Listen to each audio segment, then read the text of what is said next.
أرواح نشارك معكم فكرة عشاء سهلة سريعة التحضير وتجي بزاف بنينة.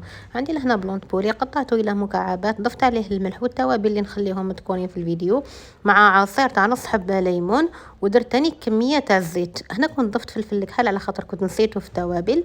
نخلط مليح الدجاج هذا حتى يتشرب ليه كامل التتبيلة هذه اللي درتها له، ومن بعد نغطيه ونخليه في الثلاجة على الأقل 30 دقيقة.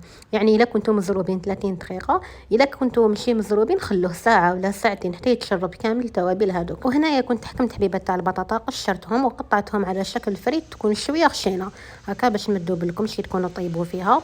ومن بعد ندير عليها التوابل اللي درتهم في الدجاج مع الزيت، نخلط مليح حتى تشرب لي كامل هذوك التوابل. انا هنا كنت طيبتها في القلايه الهوائيه، الا قدرتوا نتوما عندكم قلايه هوائيه ديروها في القلايه الهوائيه، الا ما كانتش عندكم قلايه هوائيه طيبوها في الفوق عادي. هنا حكمت المقله قليت فيها البصل حتى دبال لي مليح، ضفت عليه البلونت بولي هذاك بعد ما ريح لي مليح في لاماريناد هذيك. بعد ما طابت لي البطاطا حطيتها في البلاطه تاع الفور، ضفت عليها الدجاج هذاك اللي طيبته مع البصل.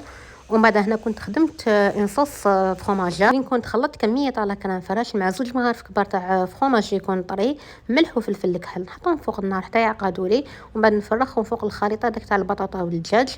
زدت درت لهم فروماج غابي من الفوق ودخلتهم تقغاتيناو لي واحد 20 مينوت هكاك ولا ميم با، وشوفوا لي النتيجه كيفاه جا، جاي شهي وبزاف بنين.